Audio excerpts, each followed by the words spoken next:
In playing the game of Airsoft, I've seen a lot of teams that have come here that employ some pretty complicated tactics in order to overcome certain objectives. The thing is, having played the game and having observed other people play the game, I've noticed that what it comes down to, the difference between winning and losing, is usually people's use or teams' use of very basic and simple tactics, where you could have a pretty complicated plan in place, but once the bullets start flying, a lot of that goes right out the window, and it comes down to the use and employment of very simple, basic tactics, which is what we're going to be talking today, is probably the most basic tactic, and that is clearing a corner. Now, as with the other videos in this series, I want to warn people that what we're going to be talking about today may be tactical in nature. This is designed specifically for playing the game of Airsoft. If your interest is in receiving either self-defense training or combat training, I would highly recommend that you either join the military or enlist in your local police department. Now, in clearing a corner with a tactical situation like this, you are on the offensive, so you're maneuvering. The person that's on the other side of the wall here is in a defensive position, which basically gives them an advantage over the person that's trying to maneuver because they know where you're coming from. You're only coming from this one direction here. They could be anywhere on the other side of this wall, so they have a tactical advantage over the person that's maneuvering. So you have to work within the confines of what this offers in order to overcome this particular objective. The first thing we want to look at is how far away from the wall do you want to be as you're clearing a corner. I notice a lot of guys like to be right up on top of it and use the wall as a stabilizer for their weapon as they're clearing the corner. The problem is if the other guy is right here, he can very easily reach around, take your weapon down, and take you out. So you want to be back as far from the wall as you can because, number one, it presents a smaller target. I'm further away, I'm a little bit harder to hit. And number two, I'm not right on top of the wall, so the person cannot just reach around and take the weapon out. The next thing we want to look at is which hand do you hold your gun in as you're coming around a corner. I'm right-handed and this corner is on the right, so if I'm coming around this corner with my weapon on the right, you can see my whole left side of my body is exposed before the gun even comes around the corner. So you want your weapon to be in your left hand in this case. So if the corner's on the right, weapon's on the left, you want to lead with the weapon so that only the weapon is being exposed as you're coming around that corner. The other thing you need to be concerned with is that you stay as compact as possible. You don't want to be all spread out with your elbows out and present a large target to the enemy. You want to stay tucked in as much as possible, and you want to lean into it as you come around so that only the gun comes around the corner, so you're presenting very little for the other guy to shoot at.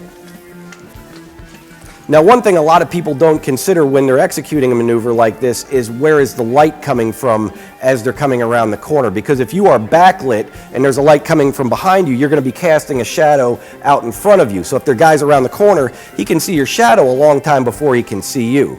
If you watch this next example, Alex does everything right as he's coming around the corner, but you'll notice you can see his shadow a long time before you can see him.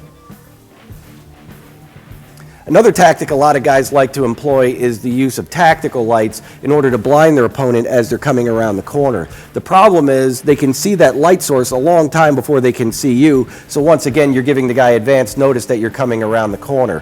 What I recommend is that you leave the light off until you actually make contact and then bring it on in order to blind your opponent. Another great tactic is to put your light in strobe mode, which blinds your opponent and disorients him, giving you an extra second or two in order to take him out. Now, to me, when you're in a tactical situation like this, it's advantageous to be using a sidearm because it's so much more compact and you present a much smaller target. But a lot of times you don't always have that luxury and you're just using a long gun. But the concepts are basically the same in executing this with a long gun, that you want to stay as compact as possible, keep your elbows tucked in, lean into it so that only the gun is coming out and you're presenting the smallest target possible to the enemy as you clear the corner.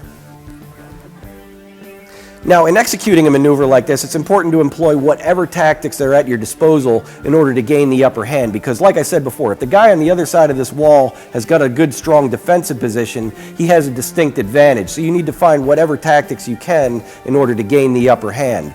First thing that comes to mind is the use of distraction devices like Thunderbees, where you might want to toss one of them into the room in order to distract him and disorient him long enough for you to come around and take him out.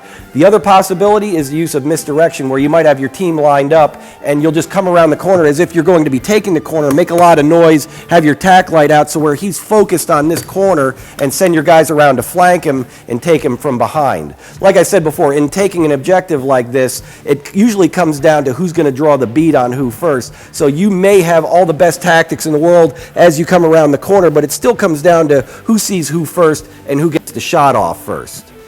Frag out.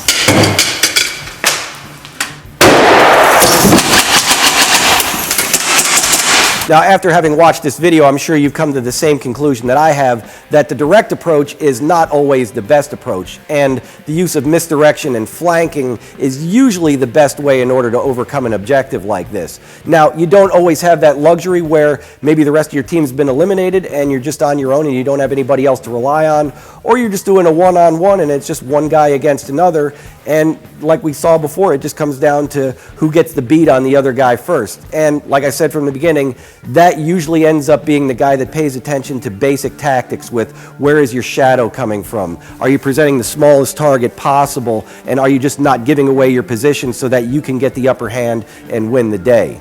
If you want to find out more about this stuff or give it a try, you can come on down to the arena. We're open Thursday, Friday, Saturday, and Sunday. You can check us out on the web if you want to get more information at replayairsoft.com. And hopefully we'll see you soon. So until then, don't let the bastards get you down.